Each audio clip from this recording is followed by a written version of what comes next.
¿Qué tal? Les habla Jorge Gestoso. En el programa de hoy, persecución por denunciar la corrupción en el Perú con otra notable invitada, Maritza Sánchez Perales, profesora y defensora de los derechos humanos directamente desde Lima. Maritza Sánchez Perales, una cálida bienvenida al programa. Muchas gracias, don Jorge. Mis saludos cordiales desde Lima, Perú, al notable conductor y a toda su notable audiencia. Estamos hablando de una audiencia que vive fuera del Perú, además del Perú. Había una elección presidencial, había dos candidatos, había una candidata del oficialismo, del fujimorismo, es decir, Keiko Fujimori, y había un candidato nuevo, un candidato que representaba, digamos, la novedad de ser un hombre que llegó allí a pulso, un maestro rural que hizo su campaña a pedal y logra pasar a la segunda vuelta. En la segunda vuelta entonces se está disputando Pedro Castillo, el maestro rural, en el cual tú estás apoyando a él y a su campaña a través de su candidata a la presidencia. Hoy la actual presidenta que heredó, digamos, la presidencia después de un golpe contra Castillo, que estamos hablando de Dina Boluarte, se da ese incidente en donde están disputándose en la segunda vuelta Pedro Castillo y Keiko Fujimori. Efectivamente,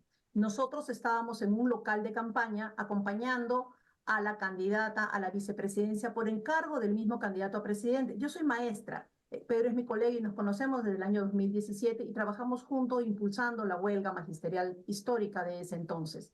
Entonces, él cuando me convoca a apoyarle en su campaña, me hace este gentil encargo de ayudarle con la vicepresidenta, puesto que la estrategia del partido era que el partido enviaba a alguien de Perú Libre y el maestro candidato enviaba a un colega de su confianza del magisterio para acompañar esa tarea. Es así como yo llego a acompañar la campaña de la vicepresidenta. Estábamos en un local en el cual, por la estrechez y por la disposición, ya no había espacios, además, porque ella solía juntarse, solía reunirse con empresarios, con la señora Marcela Saldarriaga, que ha fallecido. ¿Qué sucede? Marcela Saldarriaga era del partido Perú Libre y estaba encargada de las reuniones con los empresarios y la logística de la campaña de la vicepresidenta, mientras que yo tuve el encargo de ella misma de llevar adelante las reuniones con la comunidad, asociaciones, instituciones que quisieran sumarse dando algún informe, algunas ideas, algunos pedidos, ¿no? Entonces, esas eran las reuniones en las que yo participaba. Pero en esta oportunidad no se podía tener dos espacios, porque ya no habíamos sido desalojados de un primer local, teníamos solamente un espacio donde la vicepresidenta, la candidata a vicepresidencia, podía reunirse con quien le pidiera. Es por eso que hay una reunión que nosotros hicimos una reunión sándwich entre el Banco Interamericano de Desarrollo, un alcalde que estaba esperando afuera, la reunión con el empresario, hermanos de la región de Apurímac, de donde es la candidata, que venían a expresar su apoyo, y hermanos amazónicos en un local aparte. Entonces, esa reunión tenía que ser en medio porque ya no había ni más días, porque partíamos de viaje, y tampoco había más espacio donde atender. Por eso que yo presencio la reunión en la cual el empresario que se dedica al rubro de alimentos ofrecía un proyecto escalonado en ventas en lo que vendría a ser la asistencia alimentaria, en un programa que en mi país se llama Cali Warma, donde se le distribuye comida a los escolares, así como el apoyo a las ollas comunes. En mi país son espacios donde las poblaciones de menos recursos cocinan en un solo lugar y las familias que viven en ese espacio ahí almuerzan, ¿no? O ahí cenan. Entonces, este señor venía a ofrecer esto como un proyecto y luego, al terminar la reunión, ya dice que cómo podía apoyar en la reunión y Marcela le pide, así todavía le dice 115 y después se corrige 150,000 soles para la batucada y la batucada de esos muchachos que alegremente van tocando, acompañando las marchas, ¿no? Y los mítines, y que iba a iniciar ya la campaña en el sur del país, porque ya estamos hablando del 19 de mayo y nosotros partíamos el 20 y tantos ya al sur a terminar la campaña debido a que la votación ya era el 5 de junio. Entonces, a raíz de esa reunión es que me cita la fiscalía. ¿Por qué? Porque se le pide 150,000 soles que presuntamente se le tenía que dar en otro momento, porque él no va a llevar los 150,000 soles a la reunión. Yo no participo en más reuniones con el señor. ¿Y qué sucede? El día 27 de julio, ya con todas las declaraciones dándose en la fiscalía, porque son 4 fiscalías las que me están citando constantemente, don Jorge, no es una. Entonces, Pero la fiscalía te cita por qué cosa. Por situaciones, presuntos delitos no cometidos por la ahora mandataria, ¿no? Entonces, me cita la fiscalía por lavado de activos, me cita la fiscalía por ¿cómo se llama? Funcionarios y corrupción en el poder, algo así, un equipo especial me cita. Me citó otra fiscalía también por delitos de corrupción y me cita, por último, la Fiscalía de la Nación, es a donde yo he ido el 30 de enero. ¿Y qué sucede? Cuando ya han ido pasando los meses, el 27 de julio, jueves del año 2023, extraños se meten en mi casa, nos duermen, a mi familia y a mí, inclusive a las mascotas, y se llevan toda información que había en la casa en ese momento. No se llevan las alhajas, no se llevan otros objetos, solamente se llevan información. Y exactamente una semana después, el jueves 3 de agosto, fallece Marcela Saldarriaga.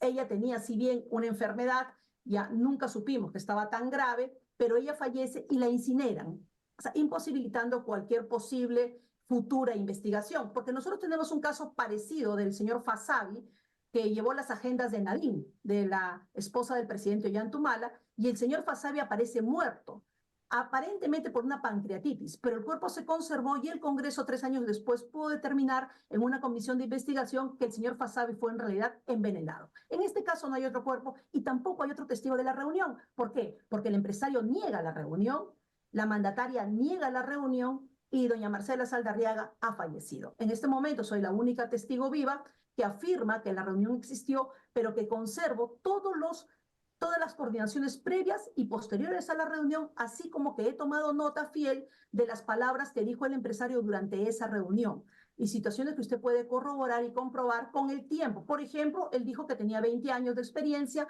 con su empresa, 2 años después, en otra declaración, afirma que tiene 22 años. La marca Beltrán no es la marca de Beltrán es la marca del empresario, no es una marca conocida, por ejemplo, en los supermercados. Entonces, nunca yo había escuchado el nombre del señor, nunca lo había visto en mi vida y nunca lo volví a ver.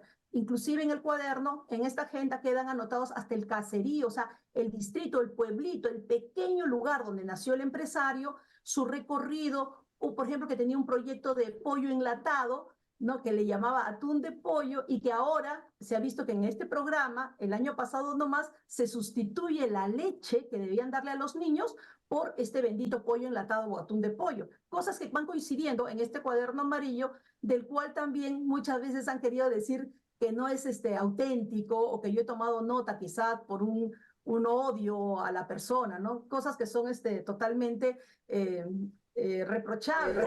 Ok, Maritza, déjame hacerte esta pregunta. Él ofrece 150.000 soles para donar para la campaña para lo que tú dices es la batucada. ¿Y qué pasa? ¿Obtiene después ese contrato para alimentar todo lo que se supone que iba a alimentar? ¿Es ahí el tema de supuesta corrupción? ¿Que con esos 150.000 soles obtiene lo que él le interesaba? ¿Sí o no? Sí, cuando la mandataria ha sido ministra, ha obtenido contratos millonarios. Vamos a hacer una cosa, Marisa, como se nos vuela el tiempo, te invito a hacer una pequeña pausa. Estamos hablando con Maritza Sánchez Perales directamente desde Lima. Maritza ha vivido 2 episodios por lo menos que califica como persecución en su contra y nos está contando los detalles. Enseguida regresamos.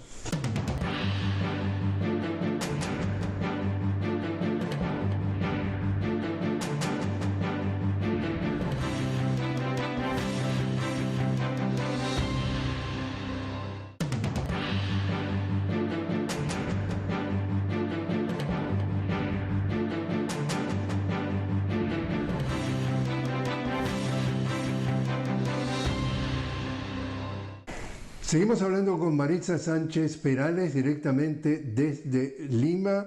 Maritza Sánchez Perales ha vivido episodios en el Perú que califica como persecución en su contra y el segundo, Maritza, tú cuentas de que tú estás manejando un vehículo y de pronto te detienen y empiezan a denunciar que en ese vehículo había cosas que no había y te tratan de vincular a un delito. Rápidamente, ¿qué pasó? ¿Por qué te detienen? ¿Y cuál es la diferencia entre lo que llevabas en el vehículo y lo que después termina la justicia tratando de acusarte?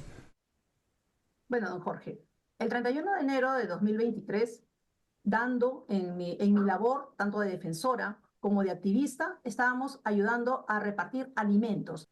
Llevamos comida a los manifestantes que vinieron a Lima, metropolitana, porque ya habían sucedido las matanzas, tanto el 15 de diciembre en Ayacucho de 2022, así como el 8 de enero en Juliaca. Entonces, estos manifestantes llegan a Lima, no tenían hogar, sí estaban ellos constantemente en movimiento contra el gobierno en manifestaciones pacíficas, y es ahí donde nosotros le estamos brindando alimentos. ¿Quiénes nosotros? Algunas colegas, una señora que cocinaba, yo con mi vehículo que llevaba los alimentos. El día 28 de enero ya la actitud de los policías era hostil hacia las personas que llevábamos alimentos, toda vez que llevar alimentos a población vulnerable se considera ayuda humanitaria. Sin embargo, ellos comenzaron a voltear los baldes, pero como yo tenía un auto y simplemente yo me iba cuando los policías se ponían hostiles. Es así como el 31 de enero vienen unos jóvenes con unas tablas pidiéndome guardarlas en el auto. Esto estamos nosotros haciendo también nuestras investigaciones porque estamos convencidos de que esto ha sido a propósito, adrede. ¿Para qué? Para luego intervenir el vehículo y decir que yo llevaba escudos que podían ser dañinos a los policías en las marchas. Sin embargo, llevar estas tablas, estos supuestos escudos artesanales, no era delito y archivaron la investigación, pero coincidió con una declaración en la fiscalía donde la reabren. Luego, cuando asaltan mi casa, vuelvo a salir a los medios y cierran definitivamente ese caso de los escudos artesanales. Pero el 30 de enero es que yo, de este año, 2024, acudo a la fiscalía en calidad de testigo contra un supuesto delito cometido por la mandataria y me notifican este jueves pasado, hace 4 días, que el caso que estaba cerrado no lo han abierto. Han hecho un nuevo caso en una fiscalía de crimen organizado. Ok, escuche, déjame hacerte esta pregunta, que no es un detalle menor de lo que tú acabas de decir. Tú vas a la fiscalía a declarar contra la presidenta actual, Dina Boluarte. ¿Declarar qué cosa contra la presidenta? Voy a declarar que la reunión en la que supuestamente se entregó el dinero sí existió, donde un empresario le entrega dinero a la futura ministra de Desarrollo e Inclusión Social que se encarga de estos alimentos, que esa reunión sí existió. Que en ese caso, la ministra en ese caso era Dina Boluarte. Exacto, la actual mandataria era entonces ministra. Tú, cuando colaboras con la campaña de Perú Libre de Pedro Castillo, que termina siendo presidente y después le dan un golpe parlamentario y hoy está preso, tú te encarga, Pedro Castillo, que tú te ocupes de la campaña o de ayudar a Dina Boluarte como candidata a la vicepresidencia. Y de alguna forma, tú después me corriges, de alguna forma tú pasas a ser, no sé si es correcto decir, el brazo derecho o una persona de confianza de Dina Boluarte. Acá se dan vuelta los papeles porque tú vas a declarar que Dina Boluarte supuestamente estuvo relacionada con este hecho de que se cambió dinero por alguna ventaja de un contrato de comida.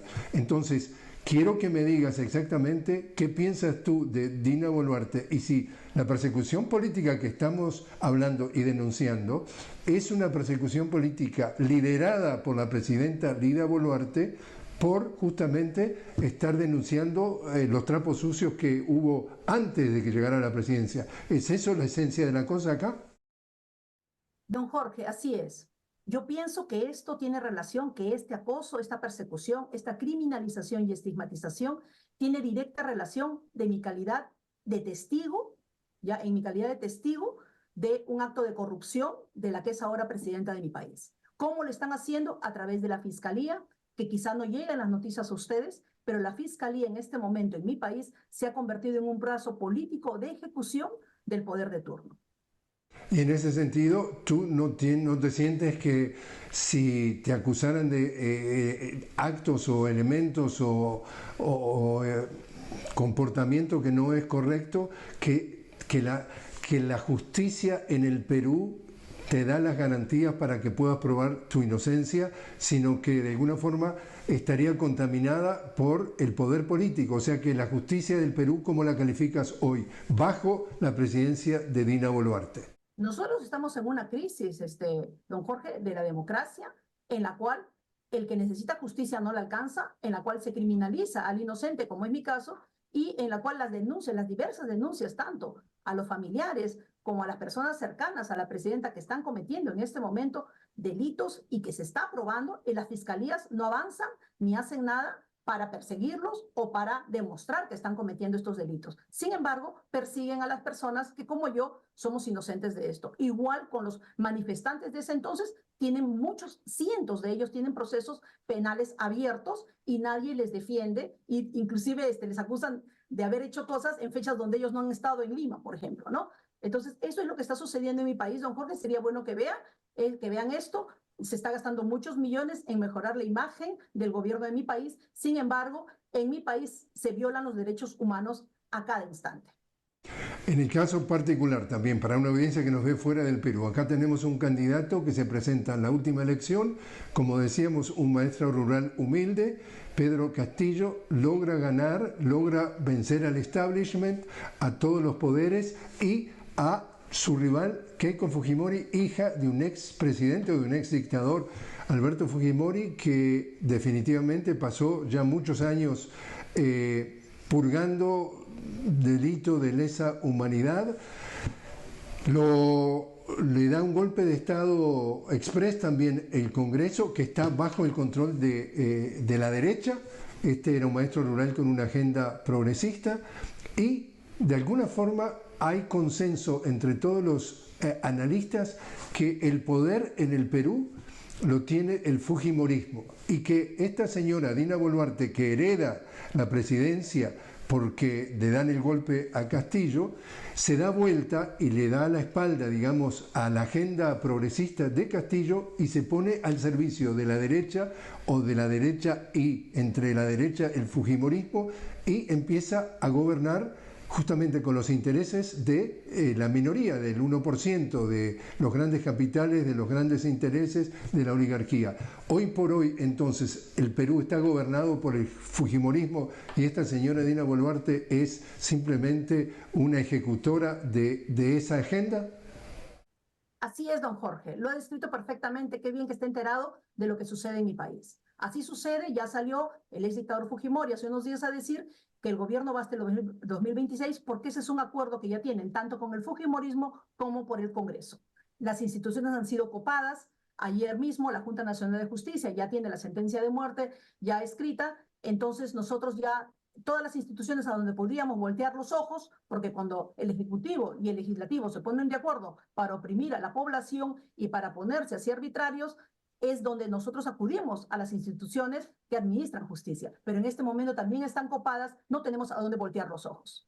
Y hay un recurso que también me interesa que nos aclares, Maritza, que es la difamación, es decir, la descalificación, el lodar a todo aquel que sea considerado un personaje incómodo, digamos así, y es la palabra terruqueo, es decir, el poder, a través de los medios hegemónicos que están al servicio del poder y no de la opinión pública, empieza a lanzarte por todos lados estos descalificativos de terruqueo, entonces te asocian con el terrorismo, te asocian con la delincuencia y te asocian con la sedición y por tanto te sacan o intentan sacarte tu credibilidad.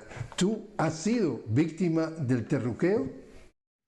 Por supuesto, don Jorge, cuando somos un poco así del color mío, nos tratan de terrucos, nos dicen terrucos, o sea, nos comienzan a terruquear, inclusive la población de Puno, donde jamás, en Puno, donde hubieran los 20 muertos, jamás entró el terrorismo, porque tanto los quechuas como los aymaras no lo permitieron. Sin embargo, ahora la población de Puno está terruqueada. Todos hablan de ellos como terrucos, le bajan la categoría, entonces la eliminación de esa población, ¿no? Es el efecto Grete, o sea, la eliminación de esa población ya no nos duele tanto porque no son como nosotros. Eso es lo que está sucediendo. Y cuando son un poquito de tez más clara o tienen algunos títulos universitarios, les llaman caviares. Entonces, todo aquel que está en contra del gobierno o es terruco o es caviar, ¿no? Y metódicamente los medios que crean realidades y que también linchan mediáticamente a las personas, en este momento han enfilado sus filas contra aquella voz disidente que puede exigir justicia, ¿no? Que puede decir que hay una incompetencia y que puede decir que los grandes problemas del país no están siendo atendidos.